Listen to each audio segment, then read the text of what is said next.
Insurance. Insurance can make or break your cash flow as a landlord. And there are some critical due diligence steps that you need to take before you purchase your next rental property. So that being said, in this content-packed episode of Chat with Chatto, I'm having a conversation with Rocco Esposito from Esposito Insurance, and we're going to uncover what most investors get wrong on their rental property coverage. We're going to go over some of the red flags that scare insurers, some of the common mistakes that investors make regarding their insurance policy, and the landlord policy add-ons that they really should have on their policy. So without further ado, let's roll the interview. Hey everybody, how you doing? On this episode of Chat with Chatto, we are talking about insurance for your rental property, but I'm not an expert. So I called in an expert by the name of Rocco Esposito is here on this episode of Chat with Chatto. How you doing, Rocco? Doing great. How about you, Steven? I'm doing good. So so without further ado, let's have a quick chat with Chatto about insurance. So that being said, I guess the first question is, are there any red flags or anything that I need to be aware of when I get a rental property under contract, right? And I'm going to be buying it. Are there things that I need to be aware of that are going to adversely affect my insurance? Yeah, there's a bunch of things. One thing you should look for is find out if this person who's selling the place to you has had prior claims. If that person's had like a water claim, like a broken pipe, or a weather claim, that might actually adversely affect you getting insurance right now, the way the market is right now. So, what's happened before is relevant, even though you might say, I'm a new buyer. It's not going to absolve you from everything. Another thing that you should really take a look at is what the roof looks like. A lot of companies have gotten very uncomfortable insuring houses that got roofs more than 15 years old. So as a 1, 2, 3, 4 family, that applies.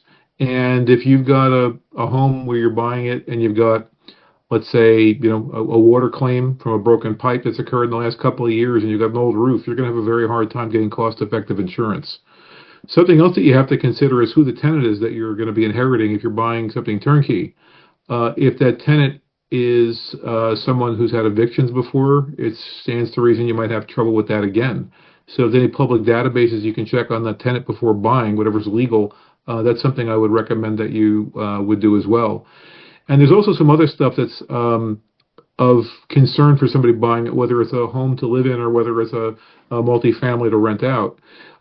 You've got to look at things like, how close to a flood zone are you? One thing that we've noticed over the years is that houses and buildings tend to start not in the flood zone, and maybe there's a rezoning, and all of a sudden they are in a higher risk flood zone.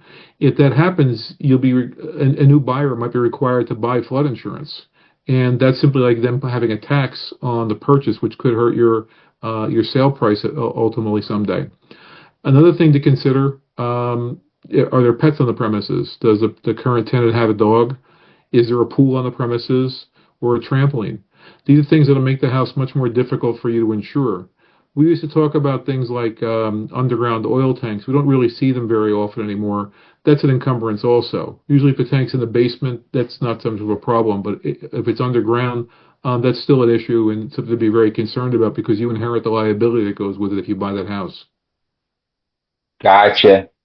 Any issues with the age of the property? Well, the older it gets, the more difficult it will be to insure. I know of a number of companies that are comfortable insuring houses of virtually any age, where they'll insure something built in the 1800s, let's say. If the house has been built in the 1800s, is in good condition, generally it's not difficult to necessarily get a policy. The pricing might not be as good as you'd like. Other things that make it difficult would be flat roof. If you have a roof that's not peaked, if your building is adjacent to something else. Like, for example, let's suppose you have a building that's attached to a vacant property. That's very, very difficult to find somebody who will want to insure it. And that's something you need to be very mindful of when you buy. Gotcha. Okay, thank you. That's a lot. Wow. It's a lot to consider when you get a property under contract. Wow. Yeah. Okay, cool. So I got this property under contract. Right, I'm going to call you up, but if somebody calls up an insurance agent, how do they know that the policy is written correctly? Like, what do I need to be looking for when they send me over that quote, other than, hey, how much is it going to cost me? Like, there's more to it than that. Like, what do I need to look at? Well, there's a couple of things. So one thing that you have to do is what many people will say when they call in and talk to me is that they're looking for home insurance, even though they're not going to live in the house. Home insurance is for an owner-occupied situation. So if somebody misunderstands what you're asking for and gives you a home insurance policy, you have a policy that may not respond if there's a claim because it's not really supposed to be sold to somebody who's renting the house out. Okay. Another thing that you need to consider is, are you going to be doing a short-term rental or a long-term? Many companies are cool with like a 1-year lease, but they don't want to get involved with Airbnb or even like in many shore properties where you've got realtors who are, basically keeping a house that's, full of tenants all throughout a summer. So that's got to be disclosed up front to the insurance agent to make sure that you're getting the right kind of policy. Typically, for a 1 to 4 family house, companies sell what they call a dwelling policy or a DP policy. The dwelling policies, basically a home insurance policy. It is generally cost more because the idea is that tenants don't take care of a house like an owner would. So there's probably a probability of claims are higher. And they also should have something called loss of rent on there. So a loss of rent would mean if you can't rent the place because of damage, like let's suppose you have smoke damage in 1 unit, but the other 3 units are still habitable, and you can't rent it, it would allow you to collect the rent that you can't collect while the house is being repaired. So those are things that you should see right in the quote you get. And that's something that would indicate to you that you've got a landlord policy. If you see something where you see HO3, or sometimes you'll see what they call a BOP or a BOP policy. A BOP policy can be used for multifamilies. If you're next to an industrial place or store, very often companies will sell you a commercial policy for a 3 or 4 family, but they won't sell you one of these dwellings or landlord policies. So that's what you really need to see when you're buying a single or multifamily. A dwelling fire policy and the idea of a BOP or a business owner's policy. If you get one of those 2 things, you're probably configured correctly. And what was the HO3 you said? HO3 is a typical home insurance policy. If you see that, it's generally for an owner-occupied situation. It is not absolute. And I have to kind of give you a caveat with that. Any rule I'm saying to you is like generally the way companies do it. But there's no reason why a company can't say we're going to have an HO3 or a home insurance policy, and we're going to put like an extra endorsement or change on it that modifies it to allow it to be rented out.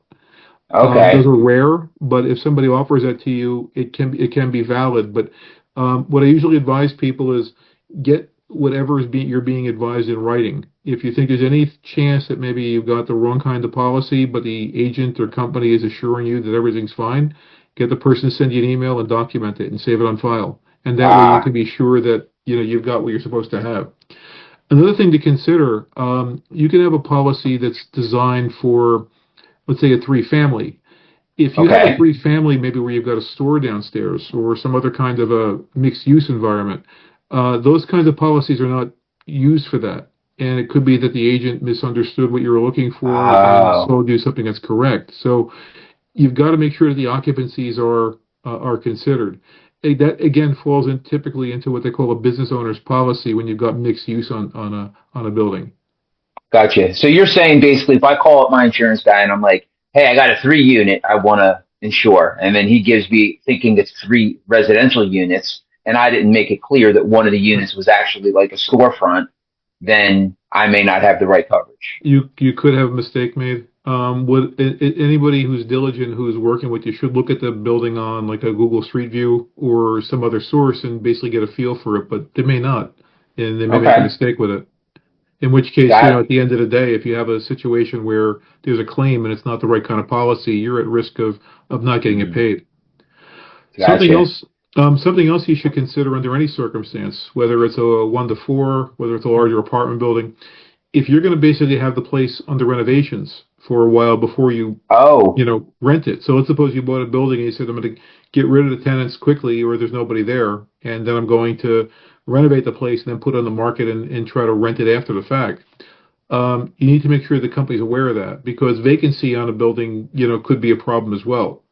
Many years ago, I had a customer who swore up and down he was going to buy a house and then maybe a year later move out and rehab it. He took an owner-occupied home policy, and the day he moved into it, he had contractors show up who proceeded to pull the roof off the house and start to put an addition on. Oh, wow. And a day later, thunderstorm came up, blew a tarp off the house, and caused tons of damage from water that got in from rain. And his company refused to pay and said, "You misrepresented what you're doing with the house. We're not going to pay this." And Wow. that's, again, by not being upfront about what you're doing with the house, that's what you expose yourself to, is that risk that you could run into a problem on a claim. So I guess part of like my take home from that is when you're talking to your insurance agent to be completely transparent with everything you're trying to do, not hiding anything so that you can get a better rate because you're just throwing money away. Well, like I said, if you aren't upfront about what you're doing with the house and there's a problem, you put yourself at a risk that the company could seek to deny coverage. They could say, Gotcha. you made a misrepresentation to us, therefore we don't want to pay the claim. That's what you've got to be careful about. Okay, gotcha. So I got this property under contract. I've looked at it. Now I know in the past I'm guilty of this. Oh my gosh, we're closing Friday and I don't have insurance yet. Right. And it's like this last minute thing. So how much time would you say typically a buyer should give their agent to get a policy together? Realistically, within maybe 72 hours at most, at least is really the maximum, least amount of time I'd really want to give somebody to look. There are places that are tougher to insure, along shorelines, along areas that maybe don't have a lot of protection from fire. Like you may have stuff I see often houses in the Pocono Mountains, for example, where there's nothing to the fire department's far away. Those can be tougher to insure, might require what they call an underwriter, somebody who works at an insurance company to actually look at it. We've seen situations where the house will be vacant for an extended period, and we might be able to get an exception on it for certain reasons, but we need time to talk to somebody. There are, of course, vanilla situations, situations where you should be able to find something relatively quickly, for a 1 to a 4 family. If something's in good condition, you really don't necessarily need a lot of time. You just got to make sure that, somebody's getting back to you in a timely manner. Gotcha. Okay, cool. So let's see. Are there any add-ons that might not normally be on a policy that you would recommend that's something good to have? Like, are there any additional add-ons that I don't think of that might be not too expensive that I would want to add on? There's a few things I would recommend somebody consider. So when you buy a policy, what you're generally doing is you're insuring for the rebuild cost of the house, not the purchase price, but the ability to rebuild it, labor, materials, demolition, debris removal, architect's fees, the assumption of a one-off job. So that can vary a lot from market value. One thing that it doesn't really take into account, though, is what the pricing for these things might be like 11 months from now. So you could have inflation, and all of a sudden what would cost maybe $300,000 to rebuild today could be like $325,000 or even $400,000 in a particularly bad year. So something that you can ask for, which is useful, is something called extended replacement. On a landlord policy, that will give you additional coverage that'll be available if the amount to rebuild exceeds what's on the policy.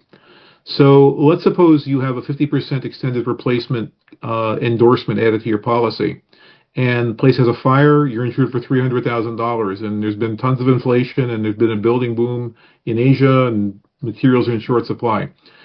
What the extended replacement would do, 50%, was give you 50% of the value of the house on the policy at the time of claim additionally. So that policy would pay up to $450,000 to rebuild. So you've got a very nice cushion. It usually doesn't cost much to add that when a company can do that for you. So I like to see that. I usually don't see 50% on landlord policies. 20%, 25% is more the norm for the companies that offer it. If you can get it, though, that's very, very useful to have, though. Like I said, total loss, it gives you extra coverage for very little extra price. Another thing to consider is the loss of rent. Many policies will give you like 10% of the value of the house as lost rent. So a $400,000 house would be able to give you $40,000 in lost rent. On a multifamily in a nicer area, that might not be enough money to really pay for more than maybe 4 or 5 months. So you need to make sure that that number is moved up to cover at least a year. I like to see at least a year and a half typically on policies that people buy to give them ample coverage in case, there's a terrible fire. Gotcha. Where we have seen trouble with fires is if you have houses that are attached to each other, very often insurance companies may have to coordinate with each other on the claim and have discussion about what are you doing next door and make sure that they're working, really in concert. So you could have more delays in the claim process than you might ordinarily do it. And that's where loss of rent really becomes, a little bit more important. Yeah, because you still got to pay your underlying mortgage. Yeah, and that's it doesn't stop. So if you run out of the loss of rent, you're paying out of pocket for that and everything else, and that's potentially a massive problem. Wow. Okay. A couple more things to consider. If you've got a finished basement, there's something called water backup coverage, and you can generally get on a landlord in $5,000 to $10,000, which isn't necessarily a ton. If you can get more and you've got a nicely finished basement, it's good to have. What water backup covers you for is this the idea of water backing up from a sump pump or from a sewer line or from maybe a toilet or a drain that you've got in the basement. And if that were to happen, generally I see this under like heavy storms when you've got something where like Hurricane Ida where we had like 9 inches of rain in 3 hours. If that were to happen, then you would need to basically have this water backup coverage to pay for that. That's not there in policies by default typically. So that's something to consider and make sure that's added on if you do have that situation. Something else to consider is the idea of what they call a service line. Service line coverage is an add-on, usually costs between $50 to $125 a year, and this covers the sewer line primarily that connects your house to the sewer service in the town that you're located in underground. So if that line collapses or gets damaged in some way, it'll pay to actually replace the line. And for older homes, usually those lines are made of clay, and that's actually an area where we see a lot of claims over time. So that's useful coverage to consider adding. It also can cover the water lines coming in. It may cover underground wires if you have those coming in too. But that's not a guarantee. You need to check with each company you work with to see if it will actually cover these things. Okay. I regard that as a really important coverage, especially in like older towns like your Gloucester cities in New Jersey, for example, where the housing base dates back to like 1890, 1900. You very often have very, very old pipes in those towns. Wow. And is there any kind of inspection to get that, or you just get it? You just get it. Some companies will put what they call an elimination period on it, though. It'll say you can have the coverage, but we're not going to pay a claim for 90 days. And that way they're protecting themselves from somebody saying, let me buy the policy and put a claim right through when they know they have a problem. That's the reason why it's done. Some don't have that restriction, but they could cancel you if you have a claim within the first 60 days. Depends on the state you live in and the company you're working with. Gotcha. Okay, cool. Let's see. So we asked you that. So are there any minimum recommendations on a landlord policy? Like, I know they have all these different numbers, like max this and max that. What numbers do I need to be concerned about for minimums on a landlord policy? The key things are this. I mean, you really, there's different markets. So let's talk about it from somebody who's buying a house in a good area. The house is maybe something that maybe costs a decent amount of money. You typically would want to buy what they call a DP3, and you want to have replacement cost coverage. The 3 means that you've got open perils coverage on the house, which is important. Open perils is going to cover you for things like water that penetrates the house from above, like you get shingles blown off the roof and water gets in. Okay. It'll cover you for a broken pipe inside the house, maybe like cold weather we've been having this week. If you had a burst pipe, it would cover that. There are versions of the policy that end in a 1 or a 2. A DP1 doesn't cover you for any water. It covers you for a list of about 8 things that can go wrong. Okay. DP2 is better. It'll give you about 15 things that can go wrong. But the key thing that's not there that a landlord might bump into would be water that gets into your house from the outside when there's been no damage to the house. So a DP2 is sometimes used by companies for a flat roof home, where they'll say, well, if water leaks in through the flat roof, we're off the hook. We have to pay for it. So the 3 is better. And that's something I recommend that if you can get it, you get it. The other thing that you want to try to add on to a policy or make sure is there is what they call replacement cost coverage. Replacement Okay. cost means that no matter what, they're going to replace what's there. So if you have a situation where you've got a small fire and they've got to replace flooring and wiring, they will replace that with things of like kind and quality. So you're going to get Okay. back what you had before when the claims process is done. So those are things I think are important to have on a policy. There are a few other more unusual things to consider that you might want to look at. If you're buying an older house and it's very ornate, like if you're buying a house, let's say uh, Oh. let's just suppose you're buying a house in like Haddonfield and it has maybe some very unusual features to it. Haddonfield's a town where they enforce codes fairly significantly, and they can force you to rebuild something differently than it was built before. That's called a building Oh. ordinance issue. And if that were to happen, then you'll need to have money in the policy to pay for a different. You have to rebuild the house differently because the code has changed, or because the town is enforcing something that you weren't up to code before. For example, Hurricane Irene came through New Jersey in 2011. Yep. And I had a customer with a septic tank that backed up into his basement, which was covered that was covered complete by the policy he had. So when they pulled all the sheetrock off, they found that the wiring in the basement had been done not to code. Somebody, I guess, did a homemade job in the Ah. basement. Okay. So the policy had to pay extra to redo the wiring and bring it up to code. And there Okay. is generally, most policies have a little bit of coverage, 10% of the value of the house there. If you have a very ornate house or something unusual, you could potentially be on the hook for more. And that's something to make sure that you either have or understand what the limitations are before getting into it. Like I said, older homes, it's not uncommon to hit an ordinance issue that increases the cost of construction. You Gotcha. also you also can get into situations where um, let's suppose you do have an oil tank. Let's get back to that for a second. And this isn't Okay. necessarily an insurance policy thing. If that tank leaks, that's expensive, even if it's inside your basement. So it's difficult to get first party coverage, if not impossible, on an insurance policy that you would purchase. Many companies will say, we don't, if the tank's in the basement, we're good with it. Some will say in the lawn, we're good with it. If that tank leaks, though, you're on the hook for what could be a very, very expensive claim. I had a customer about 5 years ago who had the oil company show up, and they were putting oil in the tank in his basement. It burst, and he didn't get a lot of oil in. I actually went to the house and took a look at what had happened, but it was a $30,000 claim, and it just spilled throughout his Wow. basement and had to be cleaned up. So it's very Wow. expensive to get this done.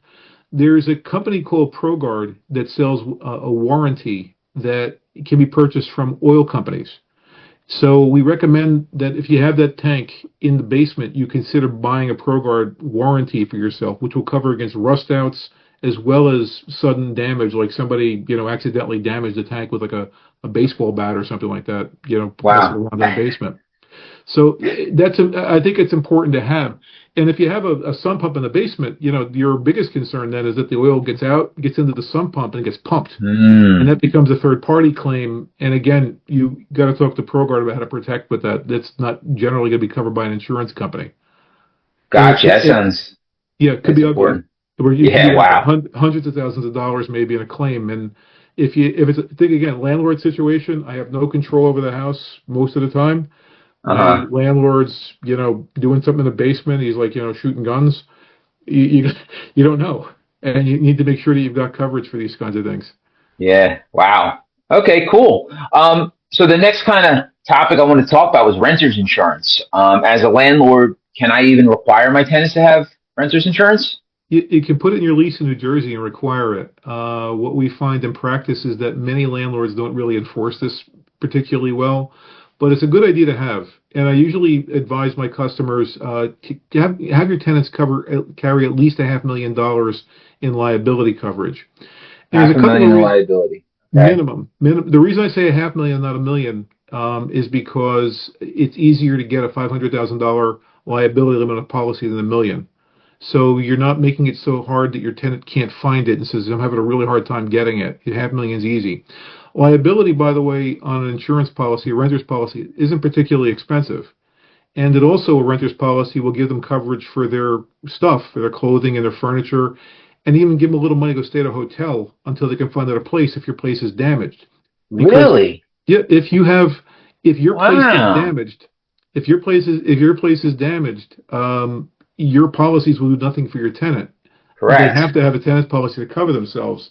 So for a couple $100 a year, you're protecting yourself a little bit with liability, and you're also helping your tenant, be able to, kind of keep themselves together and live if something bad happens to your house.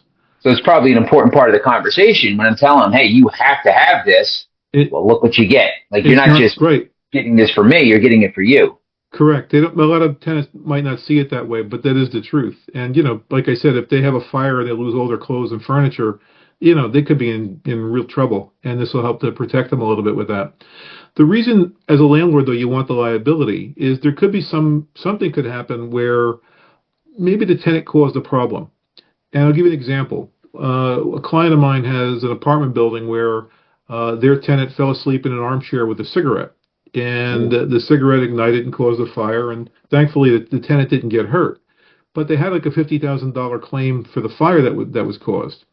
And that's on the landlord's insurance record now.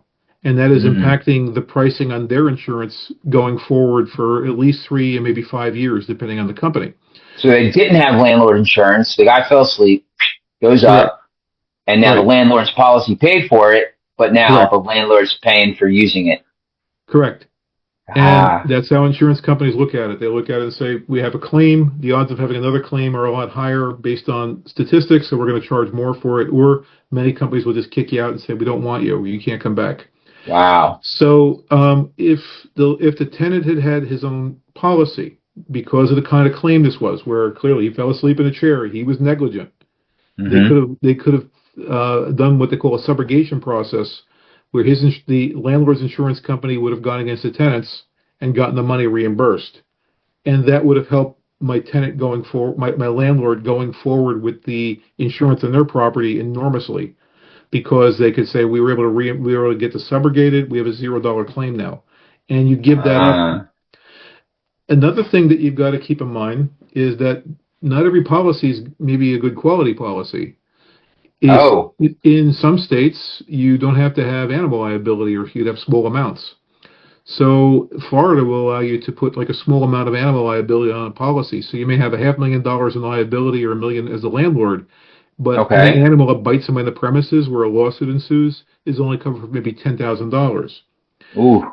So that's potentially a problem for the landlord. So a way around that is to have the tenant get a policy with a company where the limitation is not in it, and have that cover on their policy. And then there's two concepts with tenant insurance that landlords should be aware of. The first one, which I think is everybody should do all the time, they should be asked to be named an additional interest on the policy. So let's see. Owner? I'll give you the example. So let's suppose I own a 3-family, and Steve, you're going to rent one of the units from me. And my lease says that you're supposed to carry $500,000 in liability insurance, and you have to make the LLC or my personal name, whoever owns the building, an additional interest on the policy. By you doing that, I get no extra coverage, but I get notified of what you're doing with the policy. So if you don't pay for it, I get something in the mail saying policy's canceled, and I can take action on that and do something about it.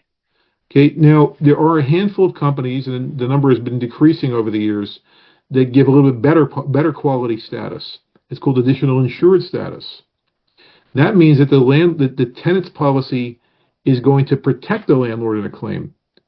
So you go back to the dog bite, where the landlord bought a policy with a minimal amount of coverage for animal bites, and you've got this additional insured status from the tenant, and their dog bites somebody. Their policy steps in and provides coverage and fills in that gap for you. And that's where having the additional insured status is really a good thing to have. Like I said, a lot harder to get. Companies have gotten much more circumspect about giving it out because it exposes them to more lawsuits over time, and bigger ones. Yeah. But it's something for a landlord, if you can get it, it's a good thing to do so. So the additional interest is just like, hey, I'm notifying you the policy got canceled. You better, have them re-up it. Like, it's just a notice type of thing. whereas Correct. additional insured means their policy is going to go to bat for me. Yes, correct. Cool. Okay, cool. So I think that covers most of my questions around renters policies there. So the next thing is, I know, aside from the homeowner's policy, like, are there other policies that I need as a landlord, like umbrella, etc., anything like that? Well, there's a couple of things to think about. If you have an LLC or a corporate, I don't see them at often, but a subchapter S corporation or a trust or something else, you need to make sure that your policy that you've got on a unit is going to cover you for wrongful eviction and for invasion of privacy. If you Most policies don't actually provide this, but it's an add-on that you can get on some landlord's policies, and that's useful to have. If you don't have a property manager doing it for you, then you want to try to get it.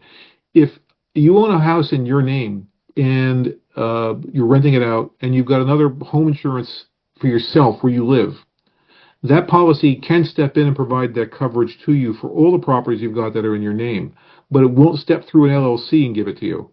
So Okay. if the rental property is in an entity not your own, that coverage will not carry forward for you. That's useful to have. Another thing to consider, which is a little expensive, I think a lot of people really be uncomfortable getting this, but if you've got a lot of properties, it's something to consider. There's something called an employee practices policy.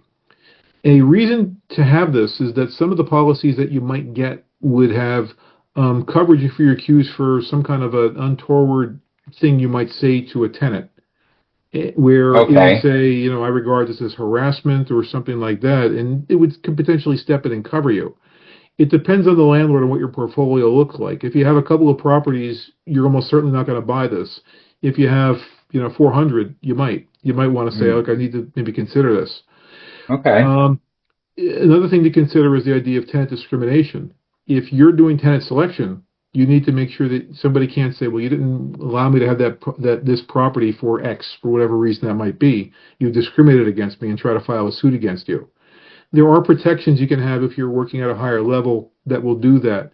Generally, the employee practices and the tenant selection, if you're a property manager or working with one, they might carry that. And that's actually useful for them to have because it's not an uncommon claim.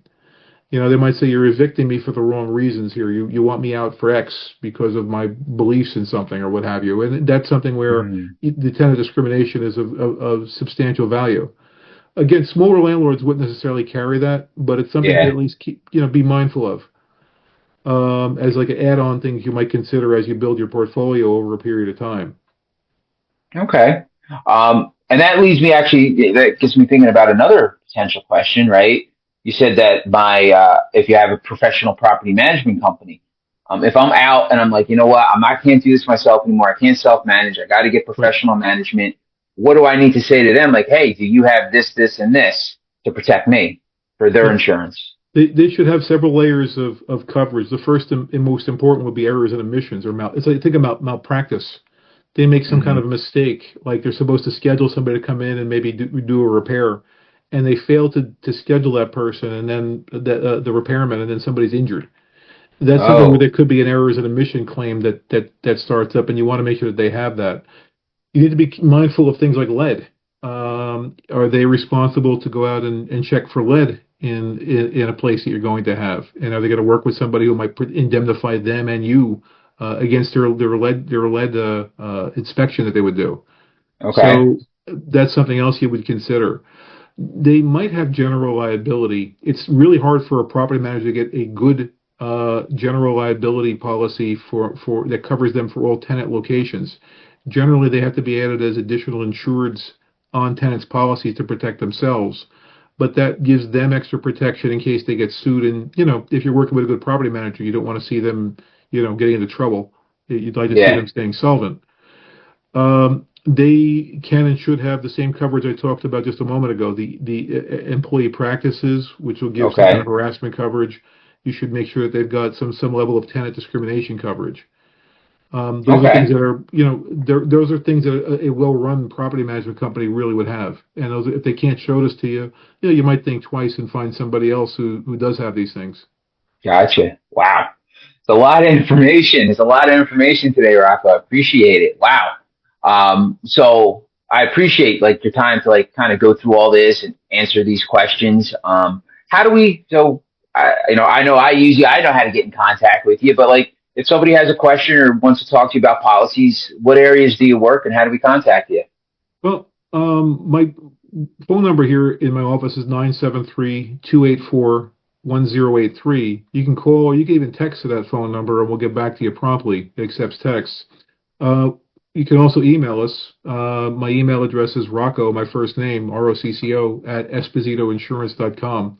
And I'll spare everybody the rapid fire spelling of my last name.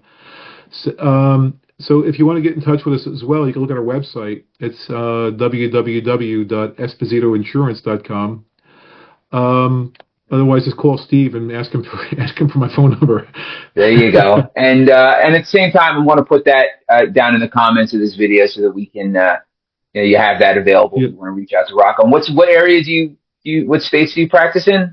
Largest states we work with: New Jersey, Pennsylvania, New York, Connecticut, Delaware, Maryland, Virginia, everywhere down the eastern seaboard, and a whole smattering of states from Texas, Illinois, California, Oregon. Awesome. 26 states in all. Cool. You're over halfway there.